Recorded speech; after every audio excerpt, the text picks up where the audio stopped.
क्या होगा? बाबा, मैं चाहता हूँ कि मैया की स्वमता क्रिस्टल फ्रेम की वर्षा मुझ पे सरतेव ऐसे होते रहे। वो तो होती रहेगी लल्ला। अपने लल्ला के लिए किसी मैया का प्रेम कभी कम हो सकता है भला? नंदराज, वो मथुरा से एक दूत आयो है महाराज कंस का राजपत्र लेके।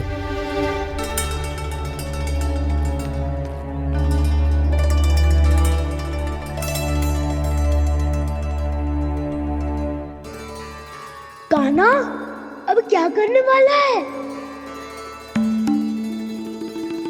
तेरे बाबा कहाँ गए? हाँ?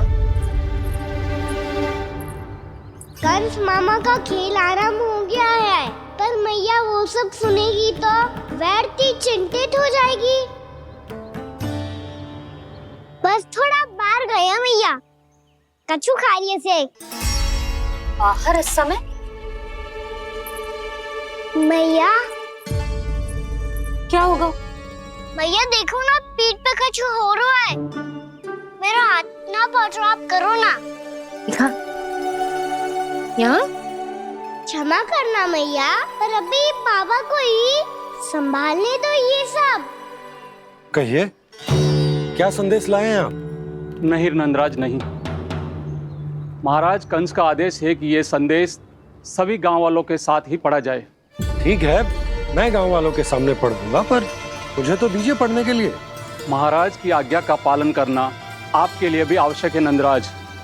सभी गांव वासियों की सभा बुलाइए। बंसी, सभी गांव वालों की सभा बुलाओ। राजपत्र में ऐसा क्या संदेश भेजो है कंस ने? अब मेरे पत्र को पढ़कर सब भौचक के रह जाएंगे। और वो कृष्ण, उस कृष्ण के पांव के नीचे से तो भूमि खिसक जाएगी, आकाश फट पड़ेगा, बिजलियां गिर जाएंगी। प्राप्ति, ओ प्राप्ति, कंस का पत्र। स्वयं को बहुत अधिक शक्तिशाली समझता है ना वो।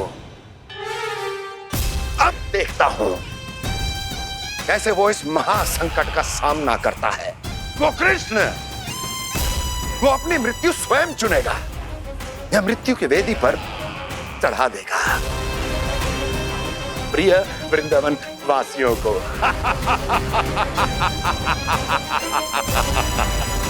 अब आएगा आनंद प्राप्ति, अब आएगा आनंद। सबको इकट्ठा करवा के ही पढ़वाएगो। अवश्य ही कोई विशेष संदेश दिया होगा कंस ने। मैं भी यही सोच रही हूँ सुलक्षणा जी, कछु ना कछु तो विशेष है, पर जे हो क्या सकता है? हाँ, बात तो सही है। ऐसा क्या हो सकता है? सभी गांव वासियों के सामने कहा जाए, कछु तो विशेष अवश्य लग रहा है। बाहर तक कोलाहल क्यों हो रहा है? मैया, मैया, अब क्या होगा? मैया देखो ना, सर पे कछु हो रहा है। लल्ला, नारायण ने तुझे हाथ दिए हैं ना? पीठ की बात अन्य थी। अपने सिर की सेवा स्वयं कर। सर पे तो हाथ पहुंच रहा है ना?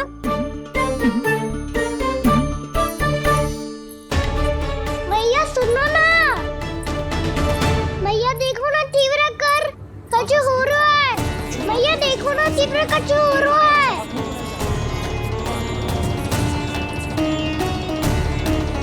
सब लोग आ चुके हैं, अपना संदेश सुनाइए आप। गोपराज नंद और सभी वृंदावन वासियों को सूचित किया जाता है कि मथुरा अधिपति और आप सभी के महाराज कंस ने कल सुबह भव्य पूजा का आयोजन किया है। इसके लिए राज्य को वृंदावन के क्षेत्र के निकट यमुना नदी के मध्य में खिलने वाले 1 कोटि कमल के पुष्पों की आवश्यकता है। इसीलिए आप सभी को यह आदेश दिया जाता है कि ये सभी कमल के पुष्प प्रथम पहर से पहले राजसभा में पहुंचा दिए जाए। इतने सारे पुष्प वो भी प्रथम पहर से पहले कैसे हो सकते हैं? यदि आप ऐसा करने में असफल रहे तो इसे राज आज्ञा का उल्लंघन माना जाएगा और राजद्रोह के आरोप में आप सभी को कड़े से कड़ा दंड दिया जाएगा। स्मरण रहे, यदि कल की पूजा में इन 1 कोटि कमल के पुष्पों का ना पहुंचने के कारण कोई व्यवधान आया तो समस्त वृंदावन वासियों को दोषी माना जाएगा और पूरे गांव को निवासियों सहित धूल में मिला दिया जाएगा। कल प्रथम पहर तक का ही समय है आप सबके पास।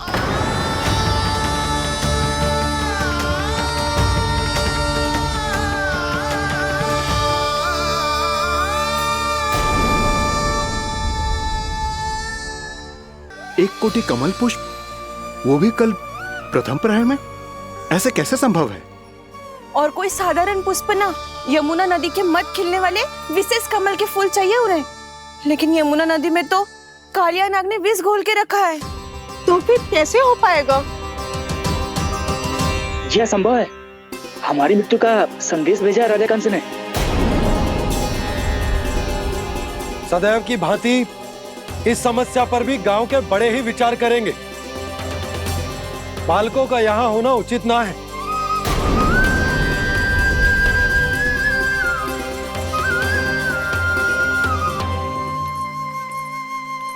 लल्ला, ले जे गेंद ले, जा अपने सखाओं के साथ खेल। सुबह उज्जवल, मधुमंगल वसंता, देखो मैया ने क्या दिया है। चलो खेले, बहुत आनंद आएगा आज।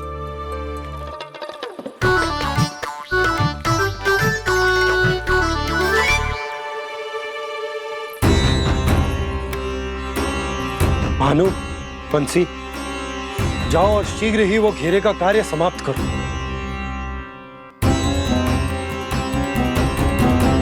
पर कछु ना कछु तो करना पड़ेगा ना। पर हम कर ही क्या सकते हैं? पुष्प लाने को और कोई उपाय है भी तो ना। मैं चला जाऊंगा जमुना जी में। वैसे भी मेरे जीवन के कितने दिन शेष बचे हैं। गांव के लिए, समाज के लिए कुछ करके मरूं, तभी तो शांति मिलेगी। ना काका, यदि आप उस विषैले जल में छलांग लगा भी दोगे, किंतु 1 कोटि कमल पुष्प एकत्रित कर पाना आपके लिए संभव ना है। इससे अच्छा है कि मैं चला जाऊं। यदि मैं मर भी गया तो मेरे पीछे रोने वाला कोई ना है। किसी को कहीं जाने की आवश्यकता ना है। गोप नरेश होने के नाते ये मेरा कर्तव्य है कि मैं आप सबकी रक्षा करूं। नंदराज, आपको जाना है तो जाओ। हरिया, काका, भैया सब चले जाओ। लेकिन आपको पता है वहाँ का जल कितना विषैला है। आप लोग एक क्षण भी जीवित नहीं रह पाओगे। फिर कैसे इकट्ठा करेंगे 1 कोटि कमल पुष्प? आप बात तो सही कह रही हैं शांति। उस दुष्ट कंस ने ऐसी मांग रख के हम सबको फंसा दिया। हम में से कोई भी क्यों ना चला जाए और इस संकट का समाधान ना निकले को। कान्हा, बताना कौन सा खेल खेलें? गेंद पकड़ खेलते हैं।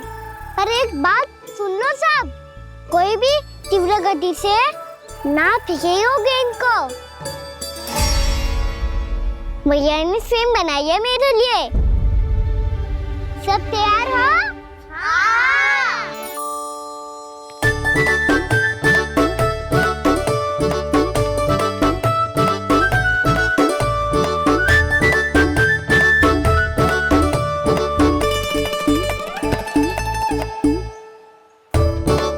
मुझे दो।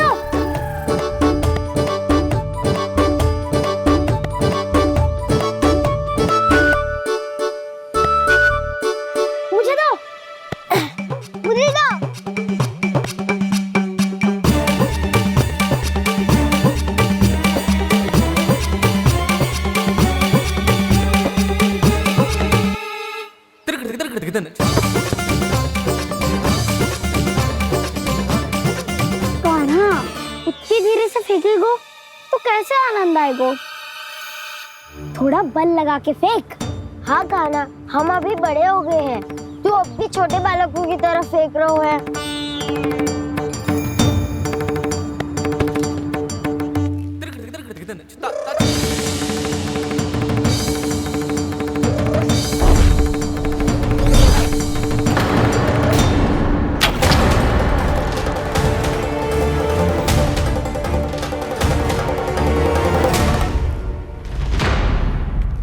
दीदी जी क्या करो कान्हा?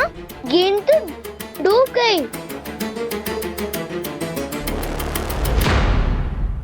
अच्छा, तो ये सब इसकी योजना का भाग था ताकि ये कालिया का सामना कर पाए। तुम सबने तो कही थी तीव्र गति से देखो सिखवा दी ना मेरी गेम मुझसे नदी में। अब मुझे जाके लानी पड़ेगी। रुक जा कान्हा, रुक जा कान्हा। जे क्या बोल रहे हो कान्हा? इसमें तो बहुत संकट है। कोई भी संकट मेरी मैया का उपहार खोने से बड़ा ना है।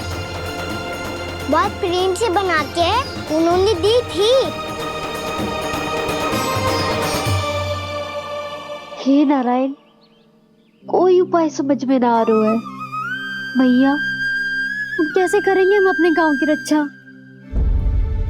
कीड़े पड़ेंगे उस दुष्ट को। यदि उसके कारण किसी के प्राण चले गए तो कौन सा फल मिलेगा उसे इस पूजा का? तुम सही कह रही हो यशोद। हमारे पास कोई और दूसरा विकल्प भी तो ना है। यदि हमने मथुरा की राज आज्ञा का पालन ना किया तो इसका दुष्परिणाम पूरे गांव को भुगतना पड़ेगा।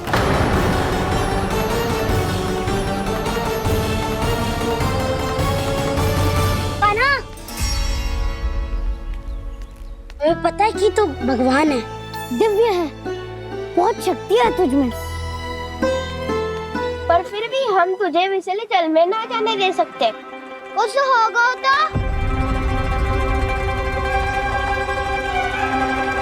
तुम सब इतनी हट कर रहे हो तो ठीक है, ना जाऊंगा। गेंद कहाँ गिरी है, कितनी दूर गई है, ये तो देख लूं, ताकि उसे बाहर निकालने का कोई उपाय ढूंढ पाऊं।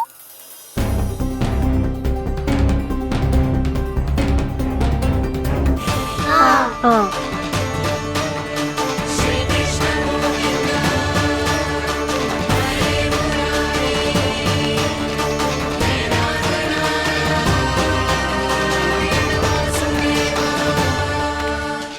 कान्हा की ये लीला तो समझ ही नहीं आ रही। पहले इसने देवश्री नारद को मथुरा जाकर कंस को भड़काने के लिए कहा, फिर स्वयं ही दुखी भी हो गया कि अब इसका रहस्य सबके सामने खुल जाएगा।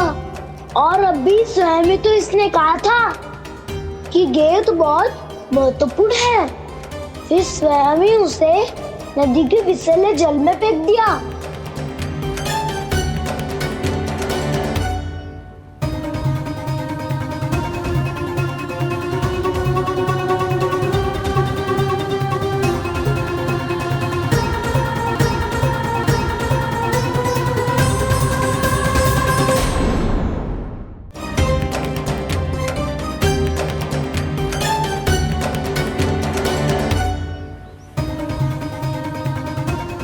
कान्हा, तू ऊपर क्यों चढ़ रहा है?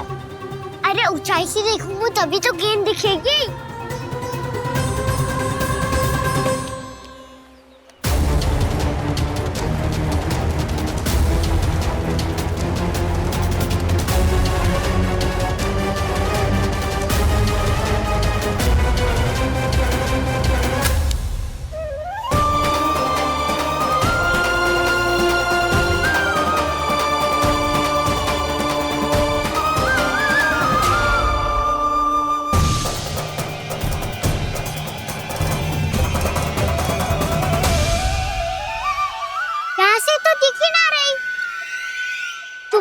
वहीं से फेंकी थी ना? ना, वहाँ से फेंकी थी। कहाँ से? देखा ना, वहाँ से। समझ में आ रहा? ठीक बताना कहाँ से फेंकी थी?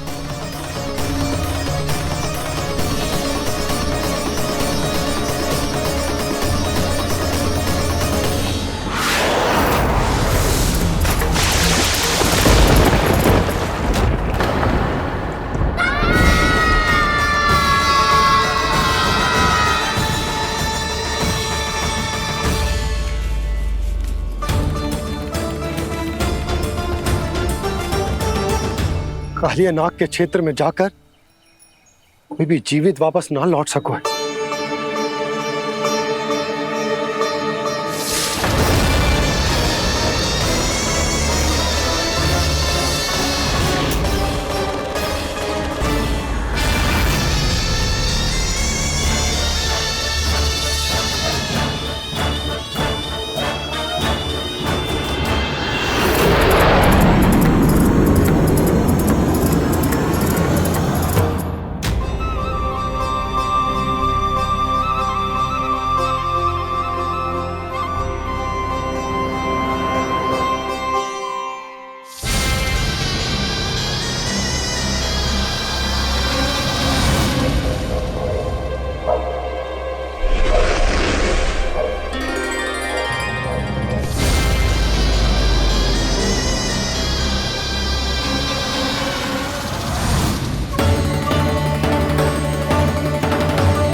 कालिया नाग तो उसे देखते ही निकल जाएगा।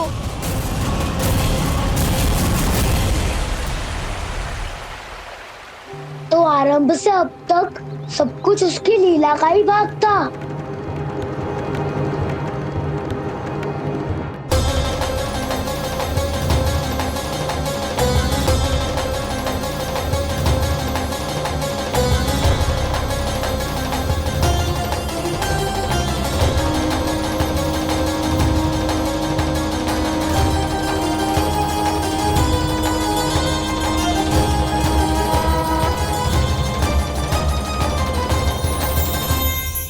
इतना सुंदर रूप, मन मोहने वाली मुस्कान, अद्भुत तेज और भगवान जैसी दिव्यता। कौन हो तुम? हाँ, तुम्हें देखकर तो हम सब सम्मोहित ही हो गए।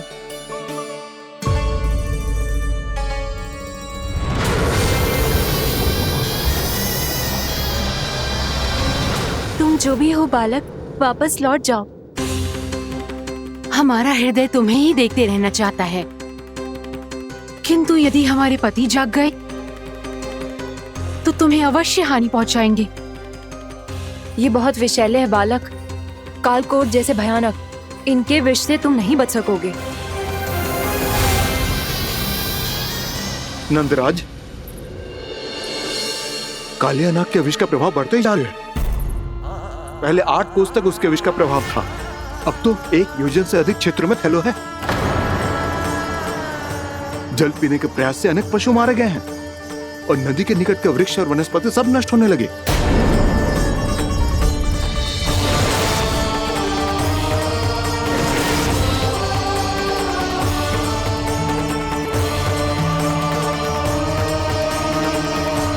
इनके विष की तीव्रता इतनी अधिक है बालक कि इनके संपर्क में आने वाले को तड़पने का भी अवसर नहीं मिलता। इनके विष की अग्नि क्षण भर से भी कम समय में प्राणवायु को जलाकर राख कर देती है।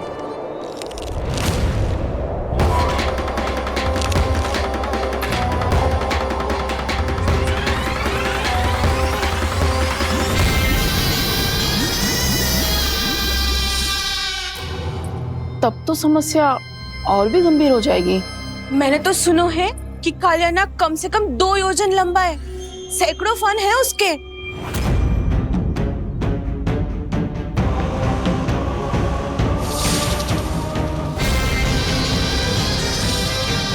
इसका अर्थ तो ये है कि हम दोनों ओर से फंस गए। एक और कंस को 1 कोटि कमल पुष्प देने जो कि कालिया नाग के क्षेत्र में पड़ते हैं, और दूसरी ओर उस कालिया नाग का विष यमुना जी के क्षेत्र में बढ़ता ही जा रहा।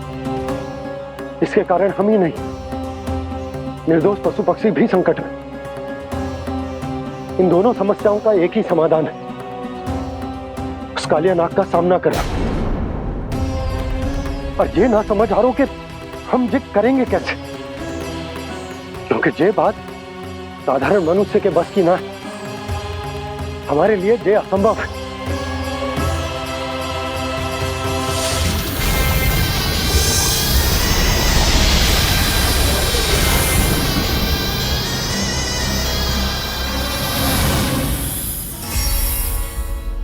अब तो तुमने अपनी आंखों से भी देख लिया बालक, ये कितने विषैले हैं। नींद में भी विष उगलते हैं। इससे पहले कि तुम्हें कुछ हो जाए, चले जाओ यहाँ से, मान लो हमारी बात। आप सब मुझे जानती भी नहीं और फिर भी मेरी इतनी चिंता कर रही हैं आप। माँ की ममता भेदभाव नहीं जानती। तुम भी किसी के पुत्र हो और हम सब भी माँ हैं। एक माँ को हर बालक में अपनी ही संतान दिखाई देती है, इसलिए हम तुमसे विनती करते हैं, वापस चले जाओ, बचा लो अपने प्राण। मेरी चिंता मत कीजिए, मुझे कुछ नहीं होगा। होगा, अनर्थ होगा यदि ये उठ गए तो।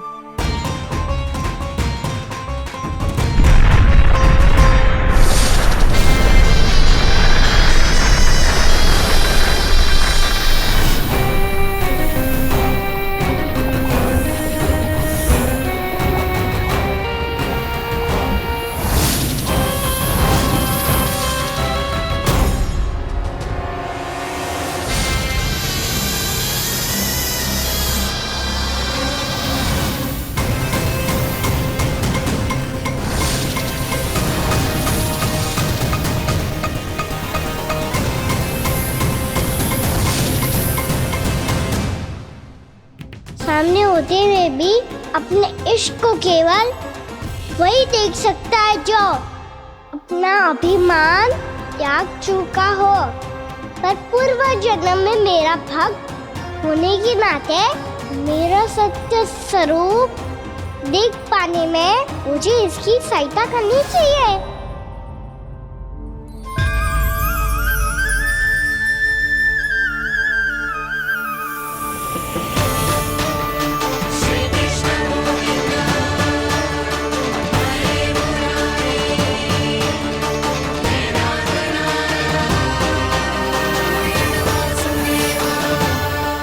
देखो हमारा छोटा सा कान्हा कैसे डट के खड़ा हुआ है, इतने विशालकाय, इतने महाभयंकर सबके सामने।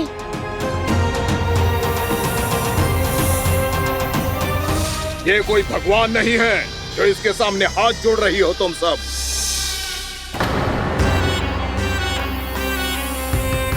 एक सामान्य साधारण बालक है ये, जो ये तक नहीं जानता कि इसके सामने है इसका काल, कालिया। तू कौन है बालक? मेरे इतने निकट आकर भी तू जीवित कैसे है? मेरी नहीं, अपनी चिंता करो कालिया। बहुत मनमानी कर ली तुमने। अब बस मैं तुम्हें रोकना हूँ। अब बस मैं तुम्हें रोकना हूँ। मैं तुम्हें रोकना हूँ। बित्ते भर का है तू, मेरे विष के बारे में जानता ही क्या है? और कहता है मुझे रोकने आया है। किससे? किससे रोकना चाहता है तू मुझे? मुझे क्रोध दिलाने की भूल मत कर बालक। अपनी फुंकार से ही तेरी इस मुस्कुराहट को अंतिम मुस्कुराहट बना सकता हूं मैं। शीघ्र बता, कौन है तू और किसने भेजा है तुझे? तुम्हें आवाज भी है कि अपनी पुकारों से तुम कितना विष भूल चुके हो। पवित्र यमुना नदी को कितना दूषित कर दिया तुमने। और यही नहीं, तुम्हारे कारण निकट के जीव जंतुओं, वृक्ष, वनस्पतियों सबको हानि पहुंच रही है। तो क्या? मुझे उससे क्या? मुझे है, आपत्ति है मुझे तुम्हारे इस व्यवहार से।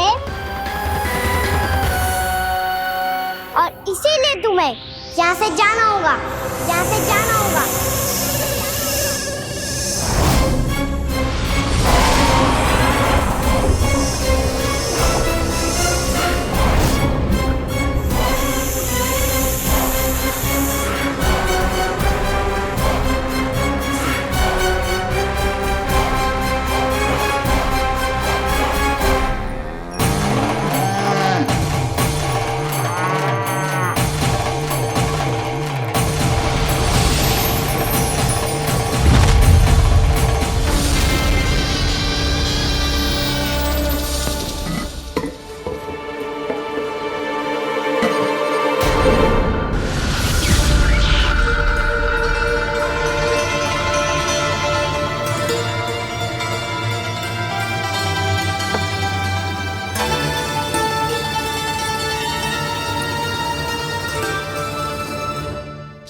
मुझे आदेश देने का साहस भी कैसे किया तूने? इस क्षेत्र को मैंने अपना राज्य बनाया है, मेरा परिवार रहता है यहाँ, और तू मुझे यहाँ से जाने के लिए कह रहा है? हाँ, क्योंकि तुम्हारे यहाँ रहने के कारण अन्य जीवों को हानि हो रही है, और मैं ऐसा नहीं होने दे सकता। मैं तो बस वही कर रहा हूँ जो एक सर्प का स्वभाव है। विष फैलाना स्वाभाविक है मेरे लिए, इसलिए मुझे चुनौती मत दे बालक। चुनौती तो मैं दे चुका हूँ कालिया। अब तो बस तुम्हें स्वीकार करनी है।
अपनी भूल को पहचानो कालिया।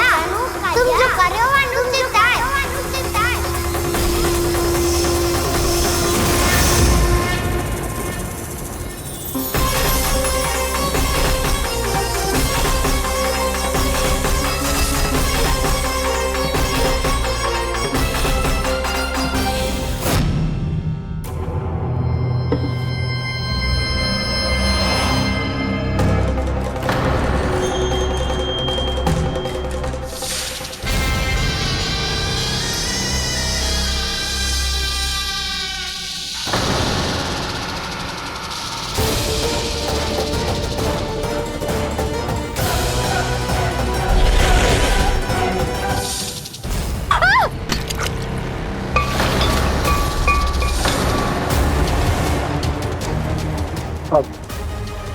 मैं आता हूँ। क्या हो गया सुधा? मुझे आवाज हो रहा है जी, कछु ना कछु गड़बड़ है। यशोदा, जो समस्या हमारे सामने है, हम सभी उसका समाधान खोजने में जुटे। तो तुम विश्वास करो, मैं कोई ना कोई समाधान अवश्य ढूंढ लूंगा। हम कैसे भी करके वो कमल के पुष्प उस कंस तक पहुंचा देंगे। नाना, समस्या उससे कहीं अधिक है, उससे कहीं अधिक बड़ी, उससे कहीं अधिक भयानक है।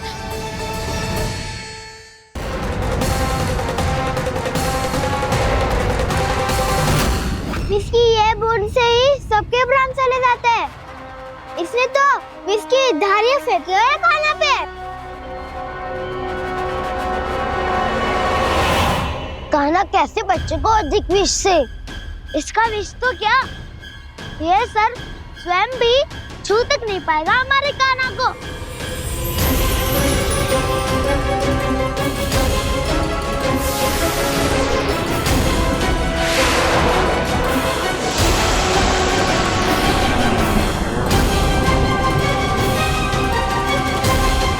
तुम्हारे सखा को, मेरे भाई को कोई हानि नहीं पहुंचा पाएगा। ये कान्हा का सत्य चाहे जो हो बलराम, पर अभी तो जो एक बालक ही है ना।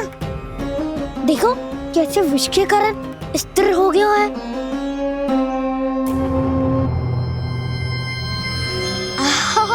हाउ सर्फ ने कितनी आसानी से अपनी पूंछ से बांध लिया है। मुझे यहाँ से भगाना चाहता था ना तू? अब मैं तुझे दिखाऊंगा अपना सामर्थ्य। ये मूर्ख किसे बांधना चाहता है अपनी पूंछ में? उन्हें जिनका विस्तार सारे ब्रह्मांड में है, या उन्हें जो स्वयं अनंत है? पर देवराज, प्रभु ऐसा करने ही क्यों दे रहे हैं कालिया को? आप सब भूल रहे हैं देवगण। कालिया पूर्व जन्म में प्रभु का बहुत बड़ा भक्त था। उसी भक्ति का फल मिल रहा है अब इसे। वैसे भी भक्तों के मन का भाव सबल हो तो भगवान तो सहज ही बंध जाते हैं।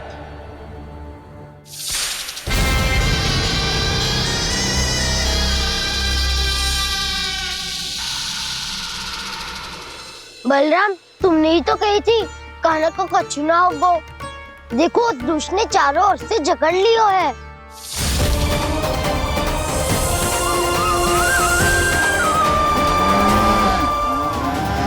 ये क्या कह रही हो तुम? सुधा जी, क्या हुआ? घबरा क्यों रही हो आप? सुलक्षणा, मुझे आभास हो रहा है कुछ बहुत बड़ी अनहोनी हो गई है। नंदराज, नंदराज, नंदराज!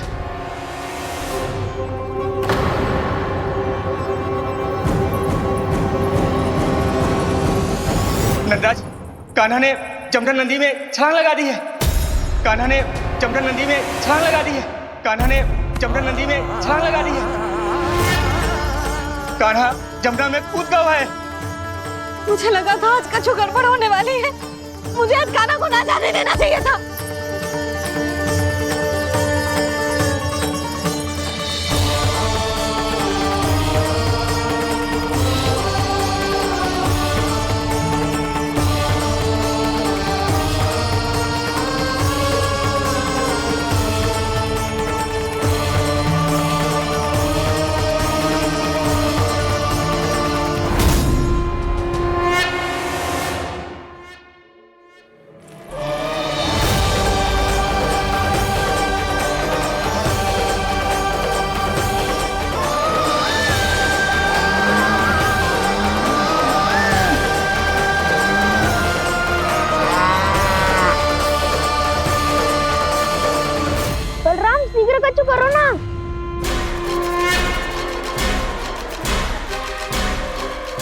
कुछ भी करो पर कान्हा को बचाओ। नाग बहुत भयंकर है, कान्हा अकेले ना संभाल पाएगा इसे।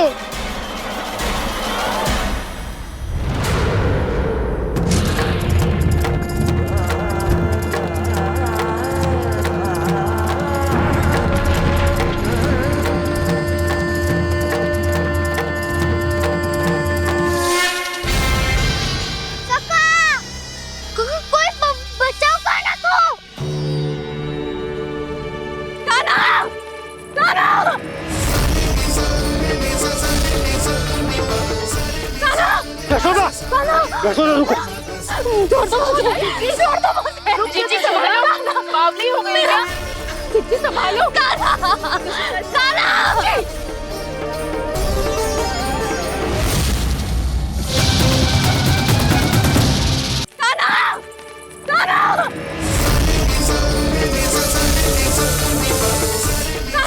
यशोदा, यशोदा रुको।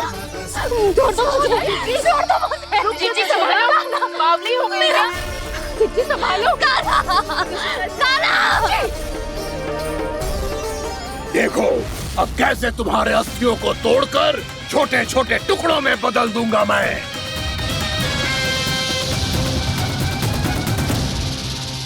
अगर जी आप जाओगी तो आप भी फंस जाओगी। अपने लल्ला के लिए मैं किसी भी संकट का सामना करने के लिए तैयार हूँ। छोड़ो ना यशोदा, हमें कोई और उपाय खोजना पड़ेगा। कोई और उपाय?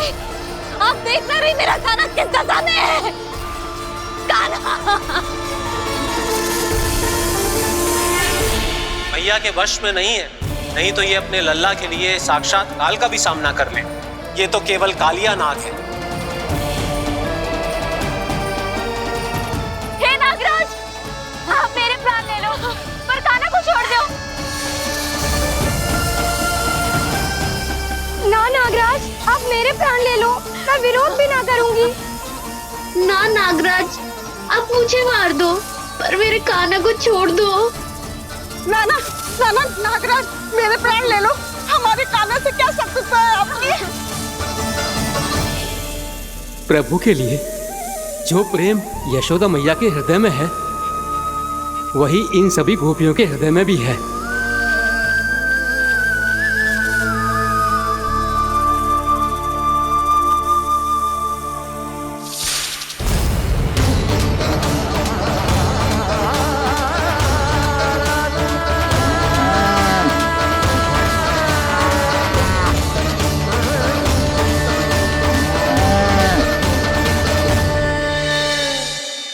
यशोदा, यशोदा,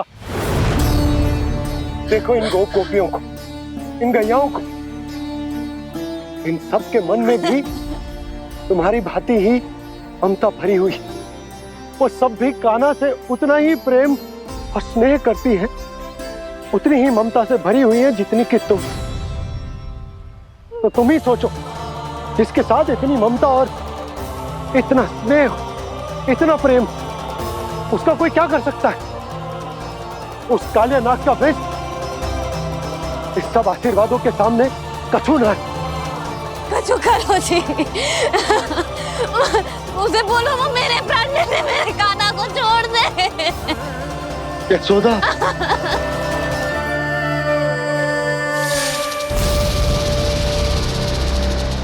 केवल इन्हीं में नहीं देवराज, नाग पत्नियों के हृदय में भी ममता का वही प्रेम उमड़ रहा है। देखिए। मैं आपके हाथ जोड़ती हूँ स्वामी, इस बालक को छोड़ दीजिए। ये अवश्य ही कोई दिव्य आत्मा है स्वामी। हम आपसे विनती करते हैं स्वामी, इस नन्हे बालक को हानि मत पहुंचाइए स्वामी। मेरी पत्नियां मेरे ही शत्रु के लिए विनती कर रही हैं।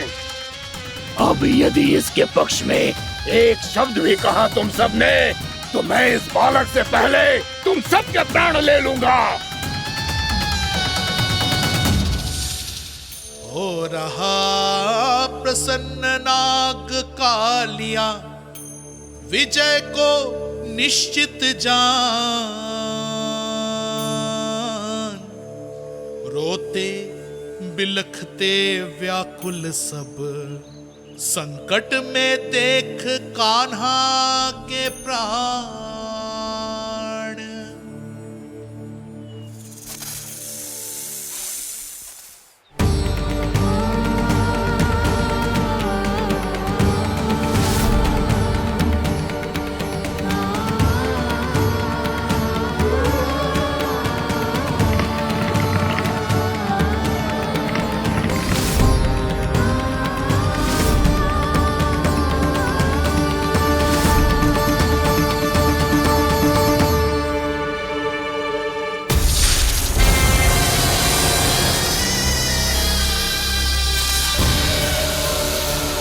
कुछ करो जी, मेरे लल्ला को बचा लो, कोई तो कुछ करो। जीजी संभालो जीजी ना। यशोदा, यशोदा तुम शांत हो जाओ, मैं कान्हा को वापस लेकर आऊंगा, मैं रक्षा करूंगा उसकी। ना नंदराज, नंदराज नहीं। कम से कम आप तो समझो नंदराज, कालिया के पास आप जाओगे तो आप भी फंस जाओगे।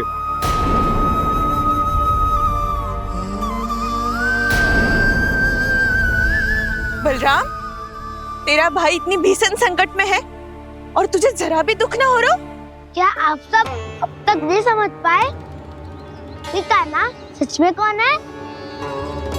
छोटे बाबा, आप तो उसका सत्य जानते हैं ना?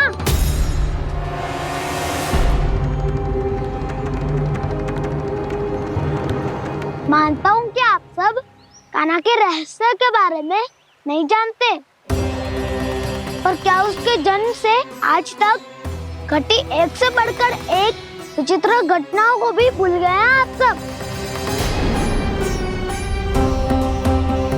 भूल गए हैं कि कैसी पूतना जैसी राक्षसी उसका कुछ बिगाड़ नहीं पाई, कैसे तरनावती जैसा भयानक राक्षस उसे एक खरोच भी नहीं दे पाया था।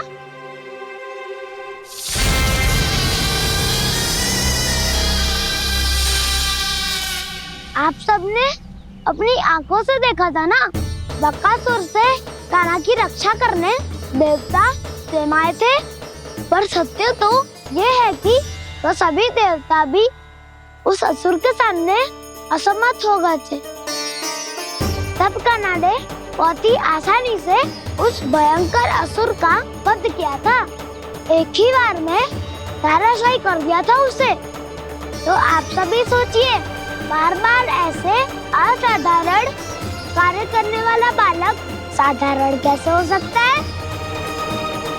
अब तो आरंभ से ही सारा सत्य जानते हैं छोटे बाबा। रहस्य छुपाने में सदैव कान्हा की सहायता करते आए हैं आप, और आज आप स्वयं ही उसके सत्य को भूल रहे हैं। और तुम सब भी तो जानते हो कान्हा की शक्तियों के बारे में, तो क्या तनिक भी विश्वास ना है अपने सखा पे? बलराम जी, तू क्या कह रहे है? मैंने जो कहा उसका एक एक शब्द सत्य है छोटी माँ। यदि प्रभु की इच्छा हुई तभी कुछ ही क्षणों में सब कुछ अपनी आंखों से स्वयं अनुभव कर लेंगे आप।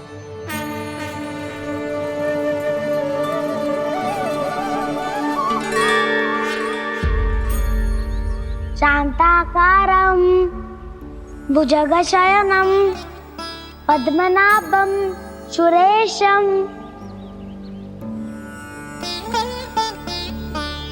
विश्वाधारं गगनसदृशं मेघवर्णं शुभांगं लक्ष्मीकान्तं कमलनयनं योगी वीरध्यानगम्यम्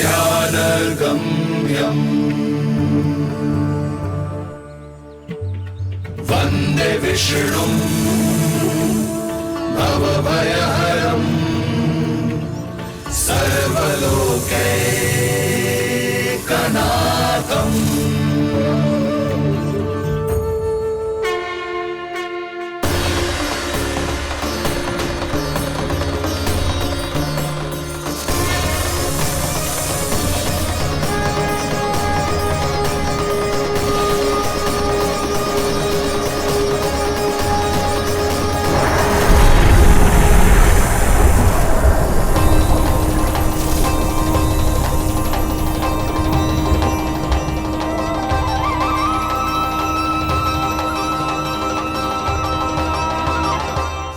तुझे क्या लगता है बालक कि तू मेरी जकड़ से निकल गया तो अब बच जाएगा तू?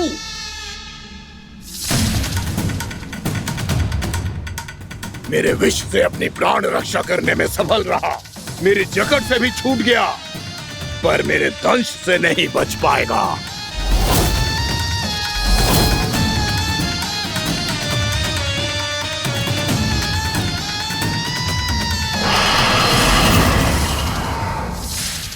अब भय से भाग रहा है, पर मैं तुझे मृत्यु देकर रहूंगा।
मेरा नन्हा सा कान्हा कितनी देर भाग पाएगा?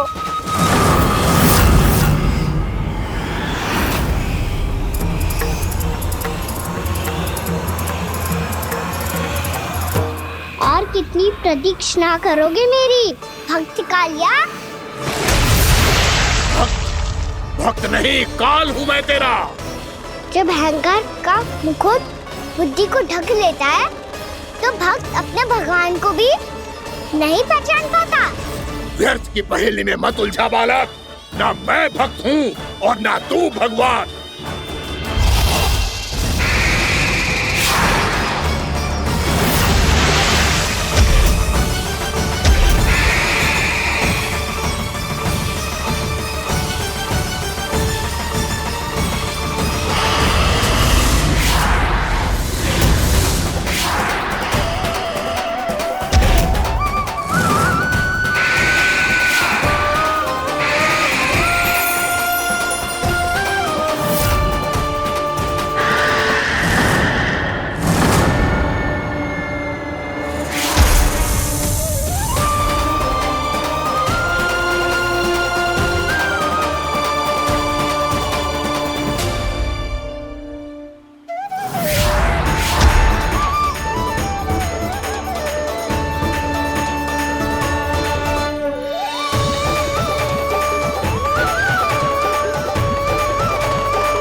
जिसके लिए इतने व्याकुल हो रहे थे, उसे छूकर कालिया नाग का हलाहल जैसा विष भी चरणामृत बन गया है और यमुना जी के जल में फैल चुके विष के प्रभाव को भी नष्ट कर रहा है।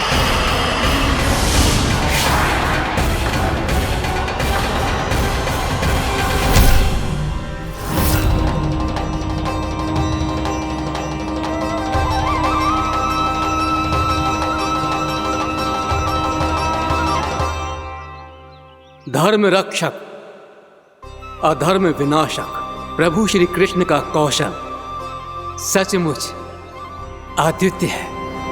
नारायण नारायण।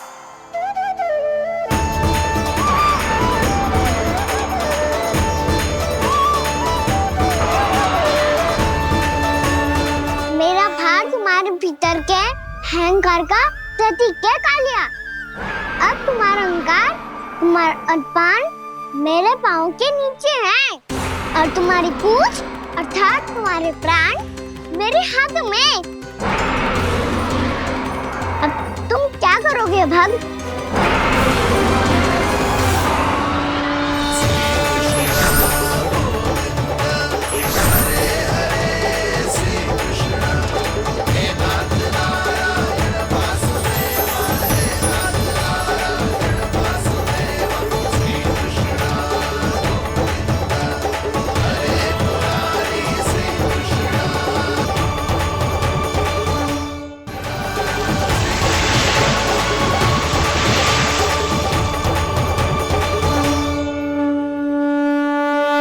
प्रभु, भले ये आपको पहचानने में असमर्थ हो, पर हम सब ने आपको पहचान लिया है। हाँ प्रभु, एक भक्त होने के नाते और एक अर्धांगिनी और माँ होने के नाते मैं आपसे इनके प्राणों की भिक्षा मांगती हूँ। अपनी कृपा दिखाइए और इन्हें क्षमा कर दीजिए। आपके लिए मित्र और शत्रु में कोई अंतर नहीं प्रभु। उसी तरह आपकी कृपा और दंड में भी कोई अंतर नहीं। दोनों दया ही तो हैं, अकारण ही किसी को प्राप्त नहीं होती। हमें विश्वास है कि हमारे पति को मिला ये दंड कोई अभिशाप नहीं है, आपका वरदान है। ये सत्य है प्रभु कि इनसे बहुत से पाप हुए हैं। इनके विष से बहुत सारे जीव जंतु को हानि पहुंची है, पर अब आपके चरण इनके शीश पर पड़ गए हैं। ऐसी कृपा तो बड़े बड़े महान महात्माओं को भी दुर्लभ है, और इन्हें प्राप्त हुआ तो अवश्य ही ये किसी महान पुण्य का ही फल है। हे प्रभु, उन्हीं पुण्य कर्मों की शक्ति का आह्वान कर मैं आपसे विनती करती हूँ, इन्हें प्राण दान दीजिए। मैं अपने इस भक्त को क्षमा अवश्य करूँगा देवियों, यदि ये अपने अहंकार को त्याग कर मुझे पहचान ले तो।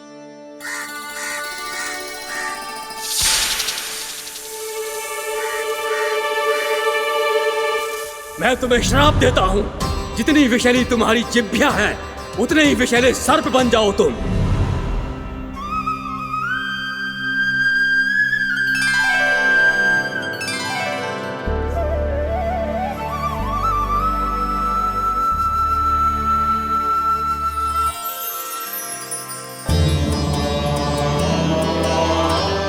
नारायण, मुझे क्षमा कीजिए नारायण। मैं तो आपका परम भक्त था, किंतु मैं आपको पहचान नहीं सका। इसका दंड तो मुझे मिलना ही था, किंतु मैं अब प्रायश्चित करना चाहता हूं। इसके लिए यदि आप मेरे प्राण भी ले लेंगे तो भी मुझे कोई दुख नहीं होगा। मैं अपना जीवन, मृत्यु और अपना अस्तित्व सब कुछ आपको समर्पित करता हूं। तुम्हें तुम्हारी क्रोध के कारण श्राप मिला, जिसे विशाल सर्प के रूप में तुम्हारा जन्म हुआ, और सर्प का तो स्वभाव है विष फैलाना। इसीलिए तुम्हें दंड नहीं दूंगा मैं। शेष सभी अपराधों का पश्चाताप कर लिया, इसीलिए मैं तुम्हें क्षमा करता हूँ कालिया।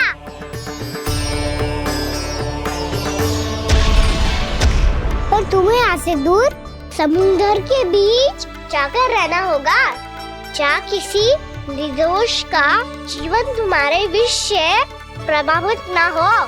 मैं चाहकर भी आपकी इस आज्ञा का पालन नहीं कर सकता। मैं असमर्थ हूँ प्रभु, क्योंकि यदि मैं इस क्षेत्र को छोड़कर गया तो मेरी मृत्यु निश्चित है। आपसे क्या छुपा है प्रभु? आप तो जानते हैं कि सर्प जाति और आपके वाहन गरुड़ के बीच अनंत शत्रुता चल रही है, जिसका प्रारंभ नागों के द्वीप नागालय से हुआ था। उस द्वीप पर छोटे जीवों को निगल जाने के लिए सर्प थे, और गरुड़ को सर्पों का स्वाद बहुत प्रिय था, इसलिए वो बार बार नागद्वीप जाने लगा था। पर इस कारण पूरी सर्प जाति उससे आतंकित हो गई थी। इसलिए जब भी गरुड़ वहां पहुंचता तो सभी सर्प छिपने लगते। जब गरुड़ को इसका आभास हुआ तो उसे बड़ा क्रोध आया और वो उत्तेजना में भरकर सर्पों का शिकार करने लगा। भूख ना होने पर भी उन्हें मारने लगा। अब सर्पों के प्राण हरना उसके लिए खेल बन गया था। इस भीषण समस्या का समाधान ढूंढने के लिए पूरी सर्प जाति महान सर्प वासुकी के सामने इकट्ठी हुई। हे महान वासुकी, हमारी सहायता कीजिए। नागद्वीप पर गरुड़ ने आतंक मचा दिया है। पहले तो वो हमें अपना भोजन बनाता था, लेकिन अब हम उसके खेल का साधन बन चुके हैं। भूख हो या ना हो, जब तब आकर वो हमारे प्राण हर लेता है। अनुचित हिंसा के इस प्रथा का आरंभ सर्पों ने ही किया है। पहले आप सबने पूरे द्वीप पर अधिकार कर लिया, फिर आहार के साथ साथ आनंद के लिए भी आप सभी ने निर्दोष जीवों की हत्या की। और जब सृष्टि का संतुलन बनाए रखने के लिए गरुड़ आपको अपना आहार बनाने आया तो आप सब अपने प्राणों की रक्षा के लिए छिपने लगे। तो फिर गरुड़ का उत्तेजित होना तो स्वाभाविक ही था। नागनाथ, जो हमने अन्य जीवों के साथ किया वही अब हमारे साथ हो रहा है, परंतु ये भी तो सृष्टि के संतुलन के विरुद्ध ही है ना? अवश्य है, इसलिए मैं गरुड़ से चर्चा करूंगा। धन्यवाद प्रभु।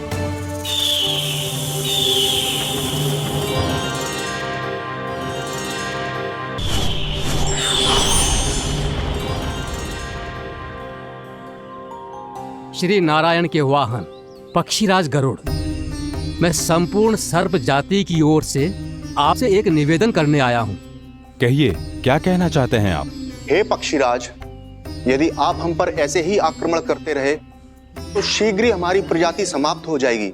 इसीलिए हमारी आपसे विनती है, यदि आप उचित समझें तो सर्पों के किसी एक घर से हम आपको एक सर्प प्रतिदिन अर्पित करेंगे।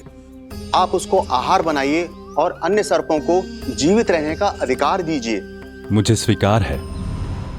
तब से प्रतिदिन किसी एक घर से एक सर्प गरुड़ के भोजन के लिए भेजा जाने लगा। समय के साथ मेरे घर की भी बारी आई, परंतु मैंने एक बहुत बड़ी भूल कर दी।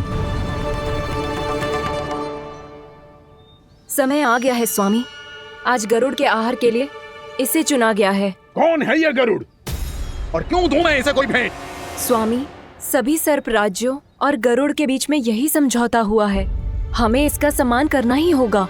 मैंने कोई समझौता नहीं किया, मैंने कोई वचन नहीं दिया और ना ही मैं किसी गरुड़ से भयभीत होता हूँ। यदि इस राज्य में किसी को सर्पों को अपना आहार बनाने का अधिकार है तो वो केवल मुझे है। अब से गरुड़ को दी जाने वाली हर भेंट मुझे दी जाएगी, महाविषधारी महान नागराज कालिया को।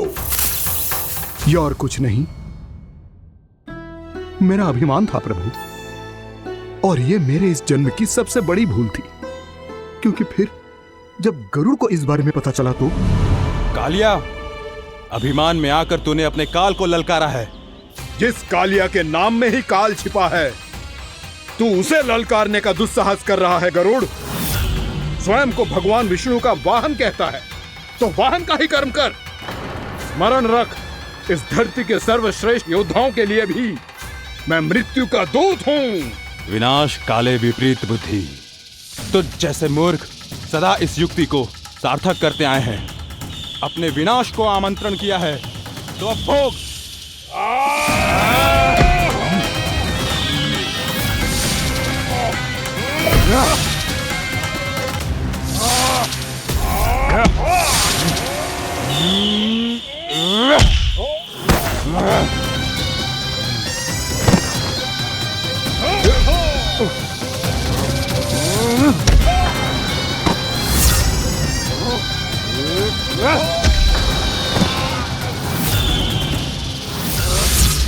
जिसने मेरा भोजन चुराने की धृष्टता की है वो इसी योग्य है।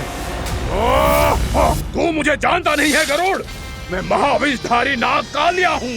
तेरा इतना दुस्साहस कि तूने मुझ पर चरण से प्रहार किया।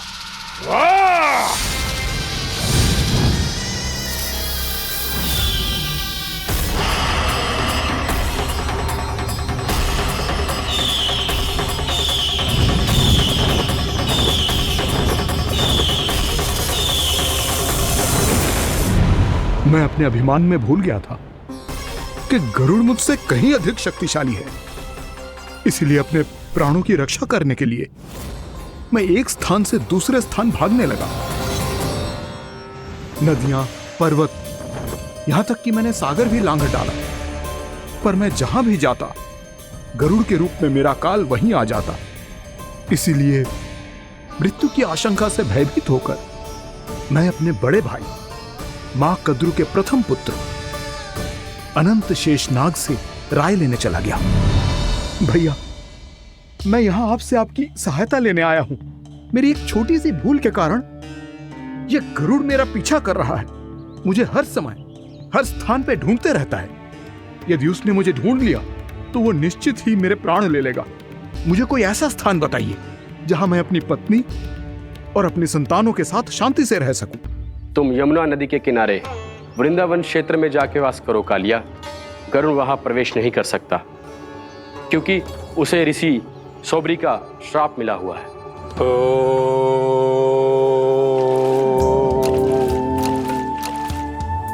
ध्यान और तपस्या का नित्य कर्म करते हुए ऋषि के मन में मछलियों के प्रति प्रेम भाव इतना बढ़ गया कि वो भूल गए सभी जीव खाद्य श्रृंखला का भाग होते हैं और मछलियां भी इस नियम की अपवाद नहीं है। उन्हें मछलियों की अटखेली इतनी अच्छी लगने लगी कि वो इस क्षेत्र के मछुआरों को भी मछली पकड़ने की अनुमति नहीं देते थे।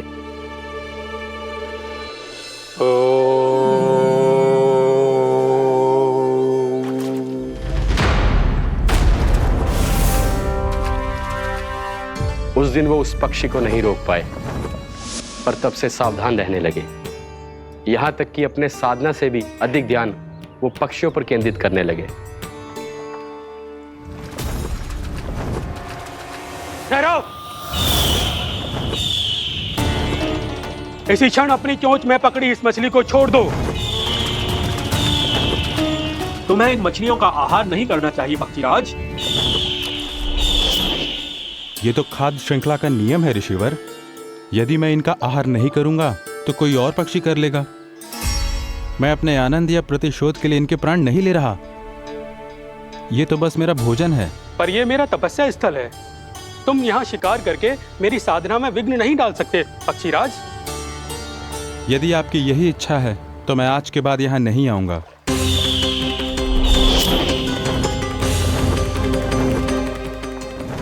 पर आज ये मछली मेरे आहार के रूप में पकड़ी जा चुकी है।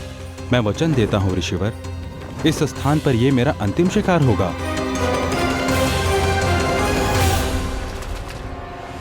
आज के बाद यदि तुमने वृंदावन की निकट उड़ान भी भरी तो तुम सैकड़ों टुकड़ों में फटकर मारे जाओगे पक्षीराज। ये मेरा श्राप है।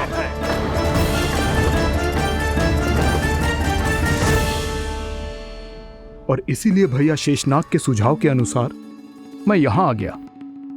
पर अब यदि मैं कहीं और जाऊंगा तो मेरे प्राण नहीं बचेंगे प्रभु। डिस्टेंट रहो कालिया। अब से गरुड़ तुम्हें कोई हानि नहीं पहुंचाएगा। अब तुम्हारे फनों पर मेरी पक्षिंग बन गए कालिया। इसीलिए अब से तुम्हें गरुड़ से कोई भय नहीं होगा। निश्चिंत होकर अपने परिवार के साथ गहरे समुद्र में चले जाओ और सुख से शांति से निवास करो। पर ध्यान रहे निर्दोष जीवों को हानि ना पहुंचे। आपने मुझे जीवन दान दे दिया प्रभु। इस उपकार से मैं कृतज्ञ हूँ प्रभु। आदेश दीजिए, मैं आपकी सेवा कैसे करूं? तुम्हारे जल क्षेत्र से 1 कोटि कमल पुष्पों को लेने की अनुमति दे दो कालिया। यही मेरी सेवा होगी। प्रभु, ये तो मेरा सौभाग्य होगा।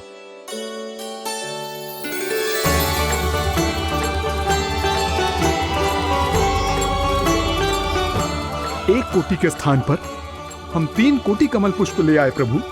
मैं तुम्हारी सेवा भाव से प्रसन्न हुआ कालिया। रमनाक द्वीप पर चले जाओ ताकि तुम्हारे कारण फिर कभी किसी निर्दोष जीव को हानि ना पहुंचे और न ही तुम्हारा विष मेरे प्रिय यमुना नदी के जल को दूषित कर पाए। मैं तुम्हें आशीर्वाद देता हूँ। आज यहाँ मेरे द्वारा तुम्हें दिए गए इस आदेश का स्मरण जो भी भक्त करेगा और प्रातः काल और संध्या काल में इसका उच्चारण करेगा, उसे फिर कभी किसी संकट से कोई भय नहीं होगा। ये स्थान अब से काला कुंड के नाम से जाना जाएगा। यहाँ पर स्नान करने वाला और देवताओं को इस क्षेत्र से जल का अधर देकर प्रसन्न करने वाला भक्त यदि मेरा स्मरण करके पास रखेगा तो वो अपने सभी पापों से शीघ्र ही मुक्त हो जाएगा।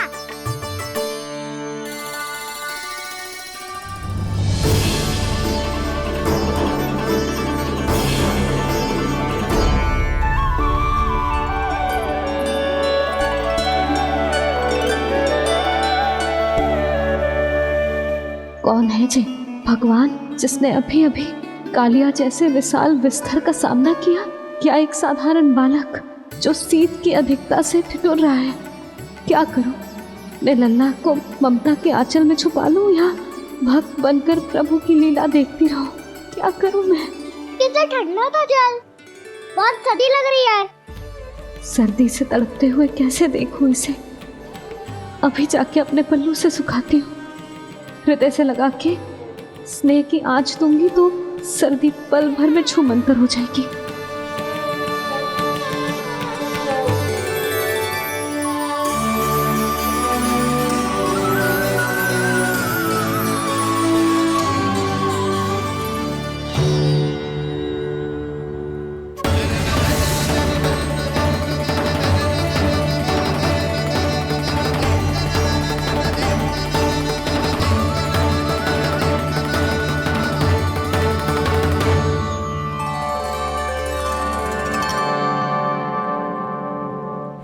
मेरी आवश्यकता ना है इसे।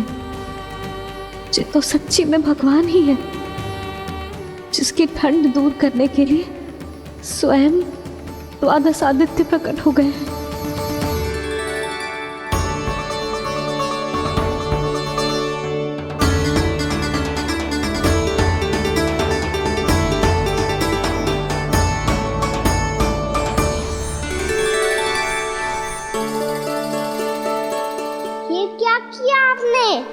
मैया मुझे अपने हृदय से लगाने वाली थी कि आप सब प्रकट हो गए।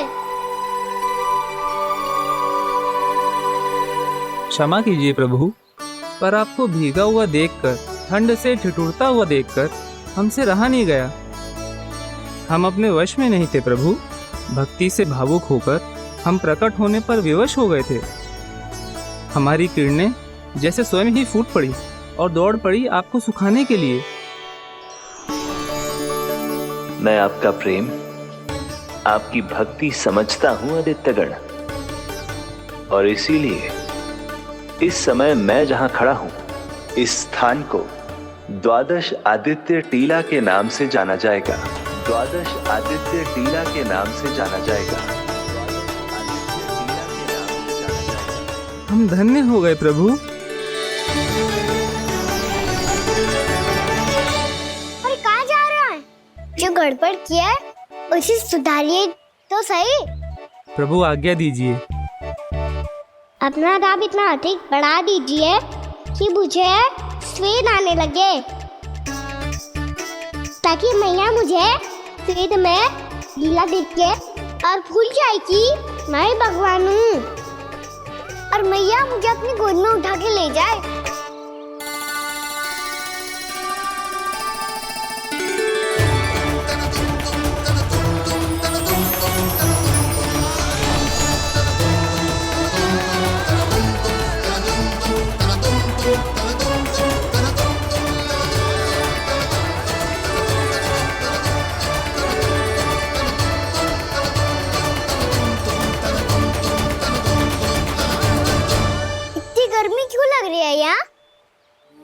स्वेद की एक बूंद भी आती थी तो मैं अपना आंचल लेकर पहुंच जाती थी इसके पास।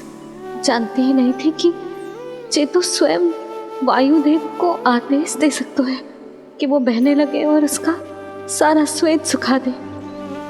वायुदेव की आवश्यकता नहीं है मैया, मुझे आप ही चाहिए लगता है जिस बात का भय था वही सत्य होने लगी है। भैया मेरे भगवान रूप को भूल नहीं पाएगी और अब मेरे लिए उनके सत्य छुपा कर रख पाना कठिन हो जाएगा। कृष्णा कृष्णा हरे कृष्णा कृष्णा कृष्णा मुरली मनोहर कृष्णा गोपाला गोविंदा हे दामोदरा।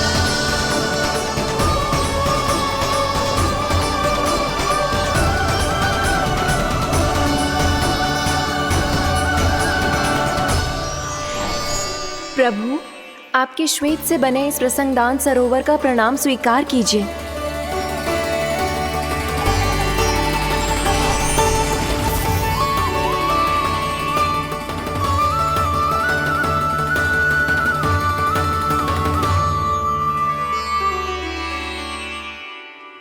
ओहो, इस चमत्कार को देखकर भैया को और भी अधिक विश्वास हो जाएगा कि मैं भगवान ही हूँ।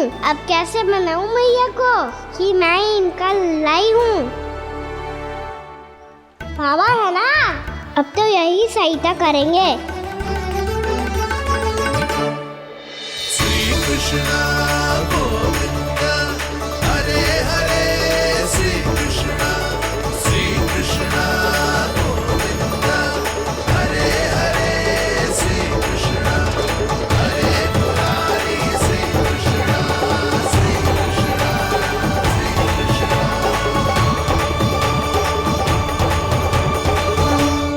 बाबा एक कोटी ना, मैंने तो 3 कोटी कमल पुष्पों का प्रबंध कर दिया है और चिंता करने की आवश्यकता ना है।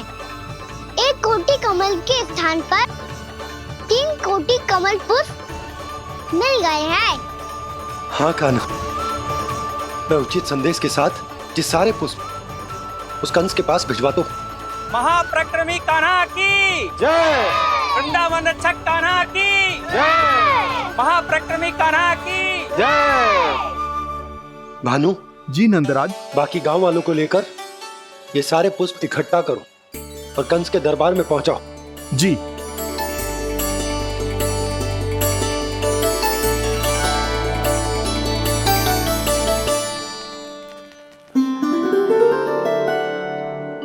मैया, कौन हो तुम? मुझे पता था मैया, जब आपको सत्य पता चलेगा तो आप मुझे मैया की तरह स्नेह ना कर पाओगी, इसलिए आज तक सत्य छुपाता आया हूँ ताकि आपकी ममता, आपका प्रेम अनुभव करने का अवसर मिलता है मुझे। और फिर आज को बताया था ना,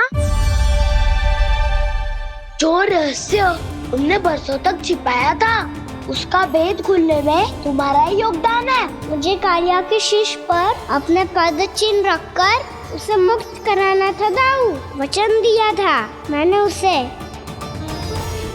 इसके अतिरिक्त निर्दोष पशु पक्षियों के जीवन को कालिया के विष से ही बचाना था मुझे। इसमें कंस को तो सम्मिलित करना ही था ताकि जब मैं कालिया का सामना कर रहा हूँ तो वो किसी और असुर को समस्या बनाकर वृंदावन ना भेज दे।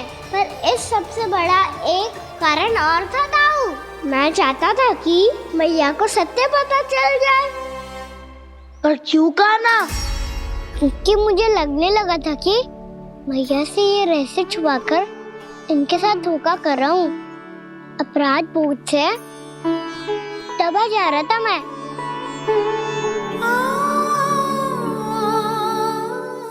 जो सत्य आपको, बाबा को, सभी को पता है, यहाँ तक कि मेरे सखा भी जानते हैं, वो सत्य मैंने मैया से छिपाया केवल इसी लोक में कि मुझे इनकी ममता प्राप्त होती रहे। पर ऐसा करके मैं अपने से निस्वार्थ प्रेम करने वाली मैया को धोखा दे रहा था। आप ही बताओ दाऊ, जो इस संसार में मुझसे सबसे अधिक भरोसा करता है, उसी के साथ छल कैसे कर सकता हूँ मैं? हाँ, मैं नारायण का अवतार हूँ, पर अपनी मैया का छोटा सा लल्ला भी तो हूँ।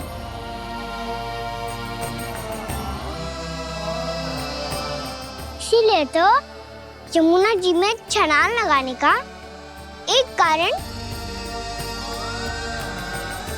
इस गेंद को लेने जाना भी था।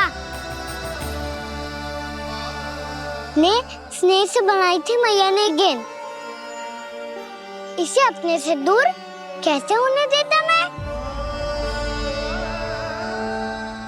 आपको आभास भी ना है मैया कि आप मेरे लिए कितने महत्वपूर्ण हो। ये सत्य है कि सभी देवता, प्रकृति, भक्त, ये सब है मेरा ध्यान रखने के लिए, मेरी सेवा करने के लिए। पर क्या इनमें से कोई भी मेरी मैया का स्थान ले सकता है? और आप भी तो यही चाहती थी कि मैं आपका लल्ला बन के आऊं, कि मैं आपका लल्ला बन के आऊं, कि मैं आपका लल्ला बन के आऊं। आज जैसे आपने मुझे अपनी गोद में लिटा रखा है, क्या कुछ ऐसा नहीं हो सकता कि शीघ्र ही मुझे आपको अपनी गोद में खिलाने का अवसर मिल जाए? मैया, नारायण का अवतार होना क्या इतनी बड़ी समस्या है कि आप हृदय से भी ना लगा सकते? मैया,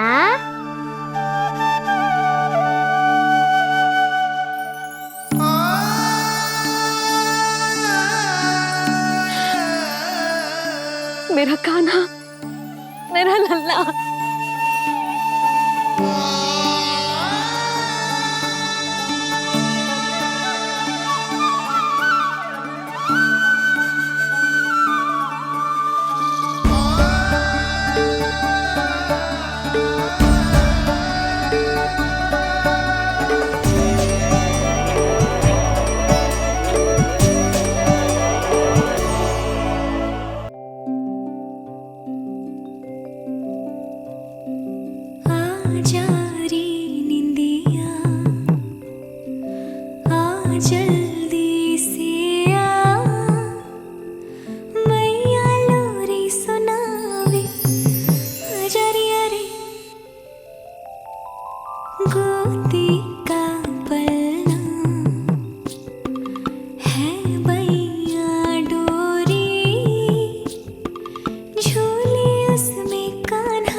प्रभु, शीघ्र ही कुछ कीजिए, अन्यथा पूरा वन ही जल जाएगा।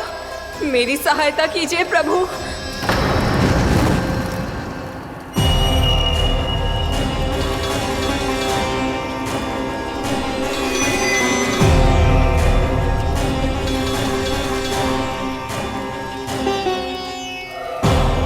आज कोई नहीं रोक सकता मुझे। आज इस वन का एक एक दिन का जला डालूंगा। मुझे भूल गए दामनल, मैं तुम्हें ऐसा करने की आज्ञा नहीं दूंगा।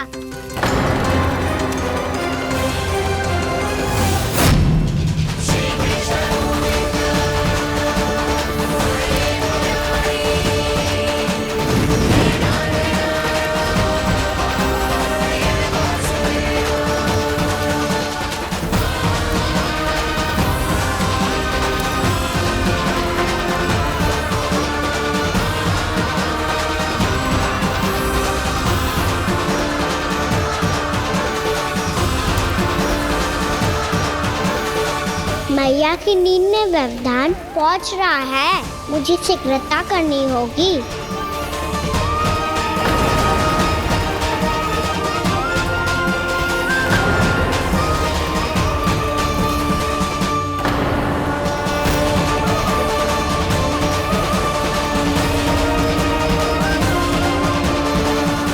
कुछ ही समय पहले बुझती हुई चिंगारी से घबरा गया था, अब इतने विशाल दावानल को निगल गया। फिर से गड़बड़ कर दी कान्हा ने। समझाया था कोई लीला मत करना, तुम्हारी समस्या और बढ़ जाएगी।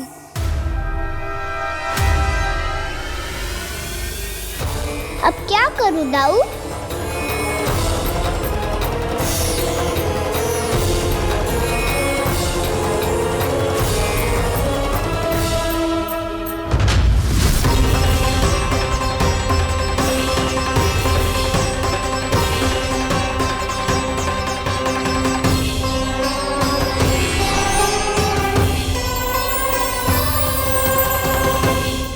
जब जब मैं इसे अपने लल्ला के रूप में देखने का प्रयास करती हूँ, मुझे प्रभु दिखते हैं। कैसे कैसे समझाऊं अपने आप को?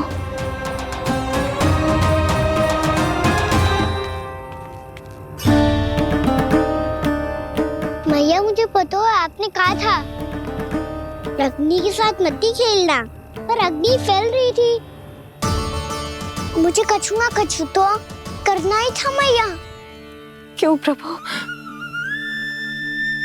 क्यों छीन रहे हो एक मैया से उसकी ममता? मैं आपकी भक्त अवश्य हूँ, पर उसके साथ साथ आपकी मैया भी बने रहना चाहती हूँ। आपको एक मैया बनकर दुलारना चाहती हूँ, फटकारना चाहती हूँ, डांटना चाहती हूँ। तो फिर डांटो ना मैया, फटकार लगाओ, मुझे दंड दो। कैसे कान्हा? तुझे देखते ही मुझे अपने भगवान दिखाई देने लगते हैं। मेरे मन में तेरे प्रति भक्ति के भाव जाग रहे हैं। मैया, ऐसा मत ही करो ना। देखो, मैं वही कान्हा हूँ जिसे आप लोरी सुना के सुलाती थी। वही कान्हा हूँ जिसे अपने हाथों से माखन खिलाती थी। मैं वही कान्हा हूँ मैया, जो भूल करता था तो आपकी डांट भी खाता था और आपसे दंड भी पाता था।